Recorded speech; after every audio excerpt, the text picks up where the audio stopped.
Buongiorno, benvenuti alla TG Sicilia. Le principali notizie. Trapani, sempre più scontro politico per lo scandalo dei referti istologici in ritardo. Il direttore generale dell'azienda sanitaria Croce si difende. La regione sapeva, ma è bersaglio di un ultimatum di Schifani. Caltanissetta, 4 medici imputati di omicidio colposo per la morte per pancreatite di un giovane deceduto all'ospedale Sant'Elia 4 anni fa. A San Vincenzo di Taormina un intervento con una tecnica speciale ha ridato la voce a un paziente laringectomizzato. Ancora senza risultati le ricerche dei corpi dei 40 migranti dispersi al largo di Lampedusa. Al nostro TG il vicepresidente della Commissione europea Fitto, l'Unione farà di tutto per evitare altre stragi. A Caltanissetta sono 10 gli indagati tra i vertici di Caltacqua e Ati Idrico con l'ipotesi di frode nelle pubbliche forniture e inquinamento ambientale. In alcuni periodi potrebbe essere stata erogata acqua inquinata. Notte di terrore a Gela, 6 auto carbonizzate, esplosioni e danni agli edifici. A seminare il panico una sola persona incappucciata, ripresa dalle telecamere di sorveglianza. A Catania consegnata la chiave benedetta da Papa Francesco che aprirà simbolicamente la casa che accoglie i padri in difficoltà. Arriva il Tao Film Fest, quest'anno dal 10 al 14 giugno. Tiziana Rocca alla direzione artistica al TG Sicilia. Sarà un evento nazional popolare con un tocco di fascino internazionale. Calcio, grande attesa a Catania per la gara di domenica al Massimino contro il Crotone. Dopo il successo a Messina, tifosi rossazzurri galvanizzati e fiduciosi. Oltre 1000 i biglietti già venduti a 3 giorni dal match.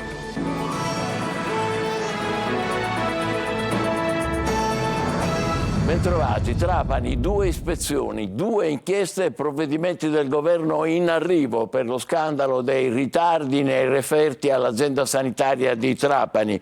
Sono 206 i pazienti oncologici che hanno saputo solo con grande ritardo di essere malati, ma il manager resiste al suo posto e chiama in causa la regione che risponde con un ultimatum. Lorena Dolci. Lo scandalo dei referti in ritardo adesso è sul tavolo del ministro della Salute Schillaci, che si dice pronto a prendere provvedimenti. I suoi ispettori, accompagnati dai carabinieri dei NAS, sono già ripartiti con borse cariche di documenti. Fra questi anche la memoria di 9 pagine in cui il manager dell'ASP di Trapani, Ferdinando Croce, ripercorre la vicenda che ha portato alla luce oltre 3.000 referti istologici rimasti senza diagnosi, di cui 206 risultati positivi. 206 persone, cioè, che hanno scoperto con grave ritardo di avere un tumore.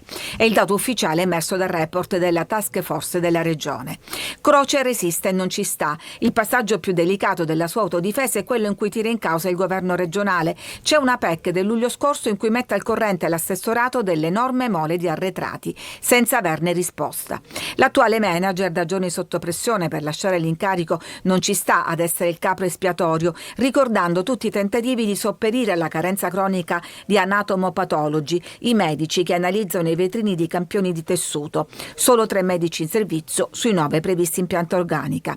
Ma nell'appello ad altre aziende regionali per la stipula di convenzioni, nella richiesta di esternalizzare il servizio ottengono il risultato sperato. Così si arriva a ritardi di 8 e persino 9 mesi, con le diagnosi consegnate a pazienti già morti.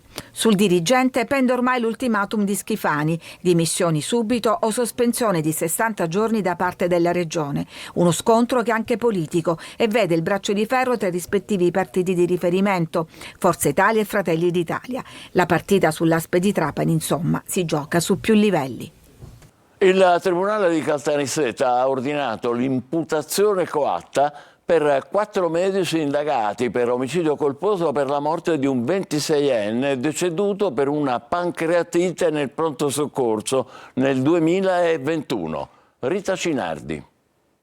Era giunto in pronto soccorso per una pancreatite per poi morire nelle ore successive. Da allora i genitori di Mirko Mattina, un giovane pizzaiolo nisseno di 26 anni, hanno portato avanti una battaglia legale per capire se ci fossero state o meno colpe da parte dei medici, cosa che aveva fatto scattare una denuncia e la successiva archiviazione. Adesso però il GIP del Tribunale di Caltanissetta, David Salvucci, ha disposto l'imputazione coatta per 4 medici dell'ospedale Sant'Elia indagati per il decesso del giovane avvenuto il 27 dicembre del 2021. A seguito della denuncia sporta dal padre del giovane, il PM aveva iscritto nel registro degli indagati 9 persone, tra personale medico e paramedico, disponendo l'autopsia. Espletati gli accertamenti tecnici ripetibili, era stato disposto l'incidente probatorio con la nomina di un collegio peritale utile ad accertare le cause del decesso e le eventuali negligenze da parte degli indagati. Dopo il deposito delle perizie, il PM aveva formulato la richiesta di archiviazione, richiesta alla quale i genitori di Mirko si erano fermamente opposti. Le argomentazioni mosse dai legali della famiglia sono state pienamente condivise dal GIP Salvucci, il quale ha ordinato al PM l'imputazione coatta per 4 medici per i reati di omicidio colposo e cooperazione nel delitto colposo.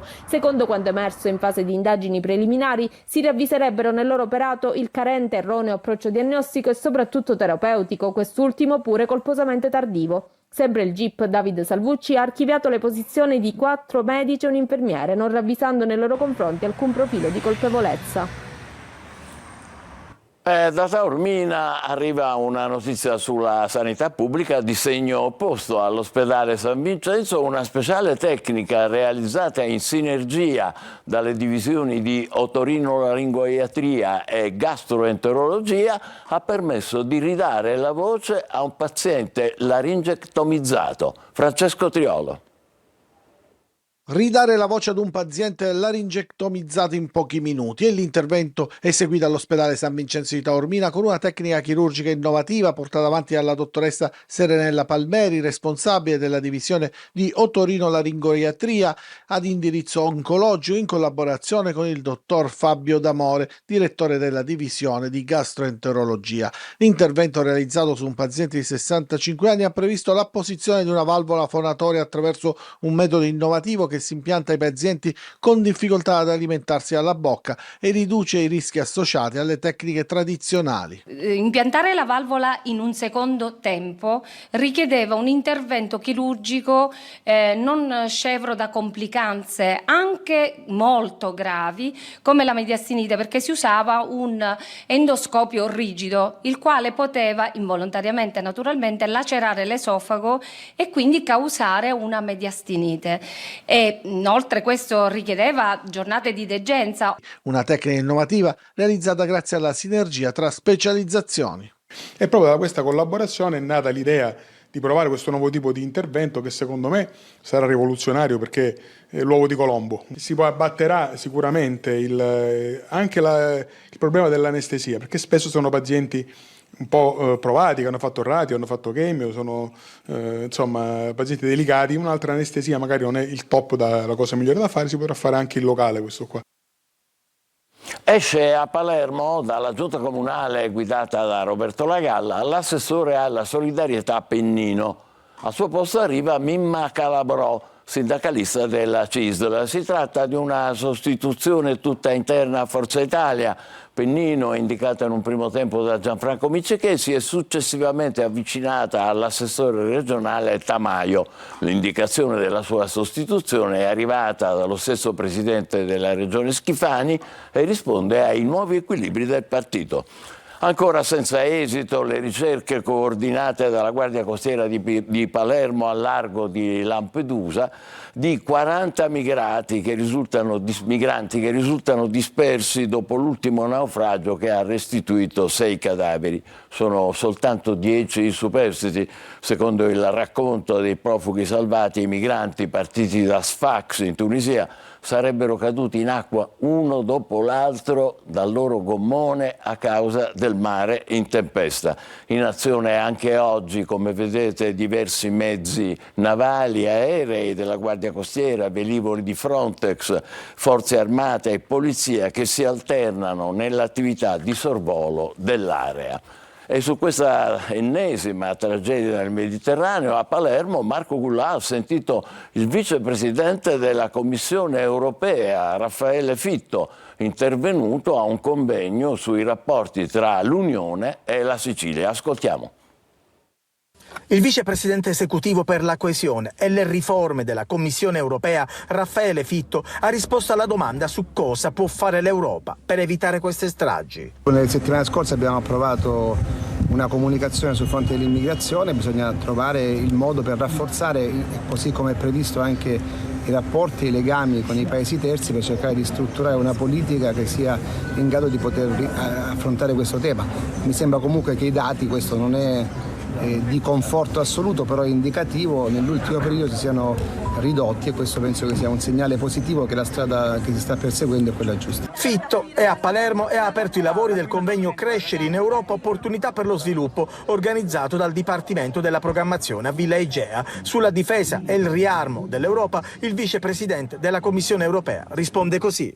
La possibilità di utilizzare le risorse della politica di coesione per la difesa sono collegate esclusivamente alla volontarietà degli Stati membri.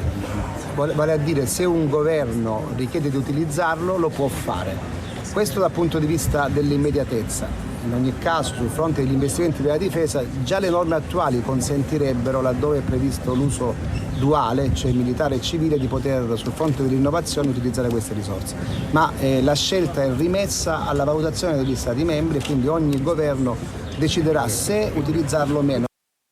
Torniamo alle vicende siciliane. A Caltanissetta sono 10 gli indagati tra i vertici di Caltacqua e Ati Idrico, con l'ipotesi di frode nelle pubbliche forniture e inquinamento ambientale. E in alcuni periodi, si è appreso, potrebbe essere stata erogata acqua inquinata. Rita Cinardi. Sono 10 gli indagati nell'indagine della Guardia di Finanza nell'inchiesta della Procura di Caltanissetta coordinata dal procuratore capo Salvatore De Luca sulla gestione dell'emergenza idrica nel centro Sicilia. Per Caltacqua il legale rappresentante Antonio Gavira Sanchez e il direttore generale Andrea Gallè, oltre ad Antonino Butera, responsabile della depurazione, Massimo Chiarelli dell'ufficio tecnico e Alessandro Orlando, responsabile amministrativo. Per l'Ati invece sono indagati il presidente Massimiliano Conti, sindaco di Niscemi, il direttore generale Antonino Cullura, il responsabile tecnico Mario Denaro e il responsabile amministrativo Sergio Scarciotta. Indagato a piede libero anche il presidente della società spagnola Aqualia, Alejandro Bunrad González. I reati contestati a vario titolo sono frode nelle pubbliche forniture e inquinamento ambientale. A preoccupare i cittadini di Caltanissetta, dopo le notizie di ieri, è la possibilità che dai rubinetti possa essere stata erogata acqua inquinata. Nel 2023, infatti, una relazione dell'ARPA aveva certificato l'inquinamento ambientale causato da diversi impianti di depurazione. Nella notazione si attestava che tra i mesi di settembre e ottobre 2022, a seguito di alcuni controlli nei depuratori della provincia nissena, si riscontravano nella quasi totalità dei casi livelli di agenti inquinanti, tra cui azoto ammoniacale ed escherichia coli, che portavano a pensare che i reflui urbani finissero nella rete con minimi effetti di depurazione. Sulla frode delle forniture pubbliche, i PM si starebbero concentrando su un'ipotesi di malafede contrattuale da parte di Caltacqua nell'adempimento di quanto previsto dal contratto di affidamento idrico integrato nella provincia di Caltanissetta, che è stato sottoscritto nel 2006 e della successiva convenzione di gestione che regola i rapporti tra l'Ati e il gestore idrico. Vigilia di attesa a Trapani in vista della 30ª giornata nazionale in memoria delle vittime innocenti della mafia organizzata da Libera. Sempre più lungo purtroppo l'elenco delle vittime da ricordare, sono ormai 1100. Laura Spanò. Sono passati 30 anni dalla prima giornata della memoria dell'impegno in ricordo delle vittime innocenti delle mafie. Si torna in Sicilia, dove tutto è nato, ma dove tutto è cambiato, dove resta l'impegno e ci si prepara alla giornata di domani, dove saranno più di 500 i familiari delle vittime innocenti delle mafie presenti a Trapani. Trapani, innanzitutto un segno di affetto, di stima e di riconoscenza a questa terra e a quanti in questa terra sono fortemente impegnati, ci hanno messo la faccia, la loro passione, la loro energia, anche il loro sacrificio nel contrasto alle varie forme di legalità, di corruzione, al male, alle mafie. E quindi la giornata della memoria, ma soprattutto la giornata dell'impegno. Fra le storie siciliane ci sarà un'attenzione speciale per le vittime del territorio di Trapani, a cominciare da quelle dei piccoli Giuseppe e Salvatore Asta, uccisi assieme alla mamma Barbara nella strage di Pizzolungo del 2 aprile 1985. La sorella maggiore, Margherita, è diventata un punto di riferimento dentro Libera. Cammineremo a Trapani con 1101 nomi, 1101 storie e con me quindi io sentirò Barbara, Giuseppe, Salvatore, ma sentirò anche Francesco, sentirò anche Beppe, sentirò anche Gian Giacomo, veramente tutti quanti e sarà bello perché sarà un momento di grandi emozioni sicuramente, ma un momento di rinascita. Speriamo veramente che il vento della memoria, rappresentato da tutte le storie delle vittime innocenti di mafia, possa veramente seminare giustizia e grazie a Libera per aver scelto Trapani. Appuntamento quindi per domani a Trapani con Libera. Intanto la notte scorsa è stata una notte di terrore a Gela. 3 incendi dolosi hanno devastato il centro storico nel giro di pochi minuti. 6 auto carbonizzate, esplosioni e danni agli edifici. In almeno 2 dei 3 episodi le telecamere mostrano un solo uomo incappucciato che appiccava i roghi. Gerry Italia. Un inferno di fuoco ha squarciato il silenzio nella notte a Gela. 3 raid incendiari, tutti nel cuore della città, hanno trasformato le strade in scenari di devastazione. Il primo allarme è scattato intorno alle 2 in via Risorgimento, nel quartiere San Giacomo, dove una Fiat Panda è stata avvolta dalle fiamme. I vigili del fuoco sono intervenuti rapidamente, ma pochi minuti dopo una nuova chiamata li ha costretti a correre in via San Nicola, vicino al teatro comunale. Qui 2 utilitarie erano già state divorate dal fuoco. L'episodio più grave però si è verificato poco dopo in via Cairoli, ad appena 200 metri dall'ultimo incendio. Poco dopo le 2 un boato ha svegliato di soprassalto i residenti. 3 le auto in fiamme e il fuoco che si propaga lungo la stretta via alimentato da una scia di benzina. Le esplosioni hanno mandato in frantumi vetri e danneggiato infissi e serrande dal primo al terzo piano delle abitazioni vicine. A seminare il panico in almeno 2 dei 3 raid sarebbe stata un'unica persona incappucciata, immortalata dalle telecamere di videosorveglianza mentre cospargeva le auto con liquido infiammabile e poi accendeva il rogo. Gli investigatori stanno analizzando i filmati per risalire alla sua identità. Rabbia e paura intanto tra i residenti che si sentono ostaggio di un'ondata criminale che non risparmia nessuno. L'ennesima notte di fuoco riaccende i riflettori su un sistema che colpisce senza logica apparente, mettendo in pericolo chiunque abbia la sfortuna di trovarsi nel posto sbagliato al momento sbagliato. A Catania consegnata la chiave benedetta da Papa Francesco, che aprirà simbolicamente la casa che accoglie i padri in difficoltà. Giusy Lazzara. A Catania arriva la chiave benedetta da Papa Francesco nella giornata internazionale dei poveri e servirà per l'avvio del progetto Agorà della locanda del Samaritano. Questa chiave apre alla speranza e alla solidarietà. Papa Francesco, che ha sempre pensato ai poveri nel suo mistero e continua a farlo, ha voluto, attraverso gli amici Mark dell'Allianz, realizzare questa casa per i padri in difficoltà, che è una delle nuove povertà. E quindi ha benedetto questa casa unica in Italia qui a Catania. Sentiamoci pensati da Papa Francesco. La chiave resterà custodita in questa teca e ricorderà l'apertura simbolica dello spazio di accoglienza. In queste stanze, ancora vuote ma piene di luce, i papà separati e in difficoltà potranno accogliere e stare coi loro figli. Si trova al primo piano di un convento con 5 stanze, una cucina, una lavanderia e una sala da pranzo. La casa vincenziana Abba Padre è una delle 13 realtà presenti in tutto il mondo. Non mancheranno anche gli spazi all'aperto per far giocare i bambini. Ancora a Catania si avvicina la primavera e torna un nemico quasi invisibile, la processionaria del Pino. L'abbiamo trovata nel disastrato Parco Gandhi. Gli esperti dicono può provocare problemi alla salute. Tonino De Mana. Con l'approssimarsi della primavera, oltre alle fastidiose allergie, torna un nemico quasi visibile ma estremamente pericoloso, la processionaria del Pino. Si tratta di bruchi con peli urticanti che, oltre ad essere tossici, possono causare gravi problemi all'uomo e agli animali, in primis al cane. A Catania, dove la cura del verde non è certo impeccabile, la processionaria è ben visibile e rappresenta un serio pericolo. Siamo al Parco Gandhi, qui bisogna fare doppia attenzione perché alcuni grossi alberi rischiano di precipitare al suolo. Per non parlare dei rami potati ed abbandonati per terra, che però non stupiscono chi giornalmente frequenta il parco. Soprattutto la parte inferiore si trovano appunto questi rami che sono anni che sono stati potati ma non sono mai stati ritirati dalla... Si chiede mai il perché vengono potati e poi vengono lasciati lì? Guardi, non saprei dirglielo. Tornando alla processionaria, l'allarme arriva da Margherita Ferrante, direttore medico al Policlinico di Catania. Negli esseri umani provocare prurito, arrossamento, dermatiti, problemi respiratori, congiuntiviti, se i peli per esempio appunto finiscono negli occhi o attraverso lo sfregamento con le mani oppure attraverso l'aria, perché peli possono distribuirsi, volare attraverso l'aria. Il periodo più rischioso è tra febbraio e maggio, quando le larve scendono dagli alberi per interrarsi. Considerato che alcuni nidi si trovano sopra un parco giochi, sarebbe opportuno un intervento immediato. Giarra, in sciopero i 50 lavoratori dell'igiene ambientale del comune perché, denuncia la CGIL, ogni mese sono costretti a subire ritardi nell'erogazione dello stipendio e in alcuni casi anche slittamenti del versamento al mese successivo. Spettacolo a Taormina, si lavora alla 71esima edizione del Festival del Cinema, quest'anno dal 10 al 14 giugno. Alla direzione artistica torna Tiziana Rocca, incontrata in anteprima Eva Spampinato.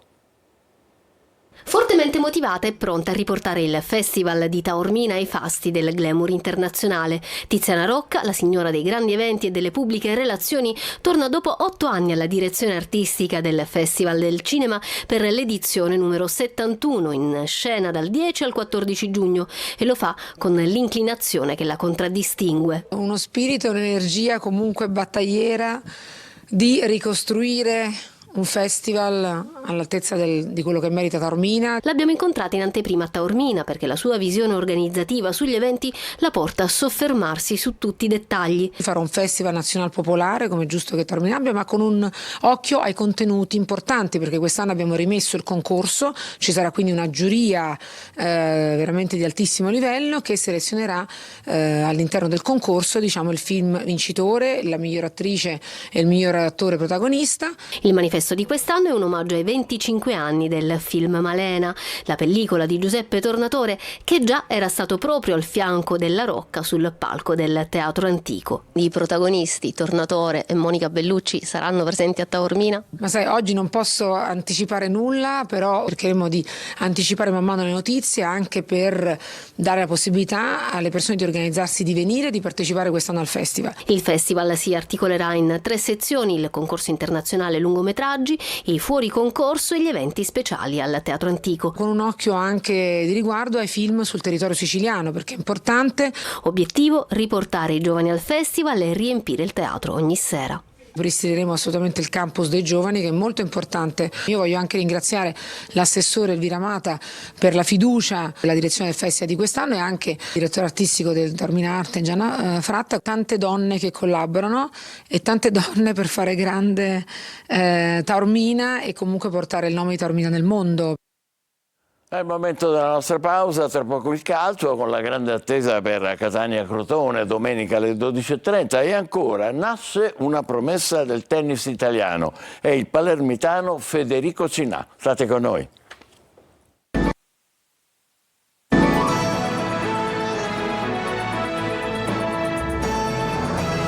Bentrovati, calcio, cresce l'entusiasmo in casa Catania in vista della partita di domenica contro il Crotone. La prevendita ha superato già il 1.000.000 di biglietti. Francesco Triolo. Assaporare il gusto dell'attesa. Da oggi si entra nel vivo del pre-partita di Catania-Crotone che domenica all'ora di pranzo al Massimino daranno vita ad un match playoff in piena regola. Due squadre che stanno attraversando uno dei momenti migliori della stagione. I calabresi hanno appena battuto la capolista Cerignola riaprendo il discorso terzo posto. Ma se i rossoblù hanno fatto bene in casa, 4 vittorie consecutive, nelle ultime 3 lontano dall'uscita, la squadra di Longo ne ha perse 2 e pareggiato l'ultima a Benevento.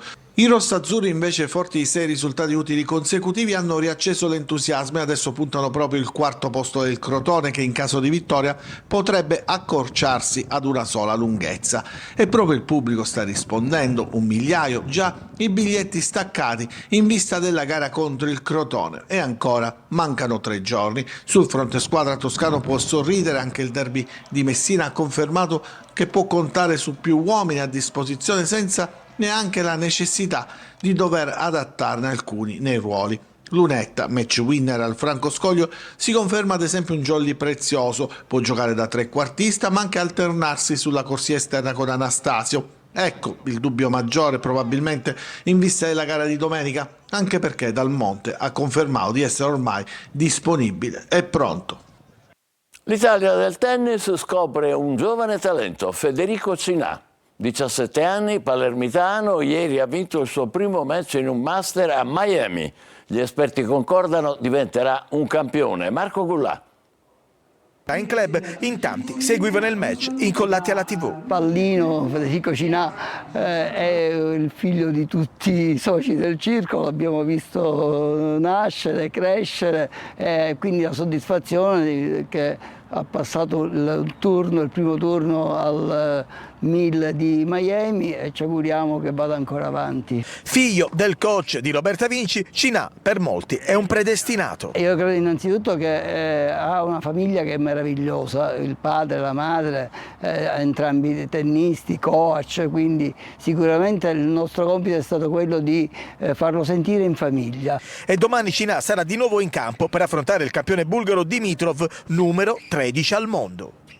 Forza Federico, noi intanto ci fermiamo qui, grazie e buon pomeriggio.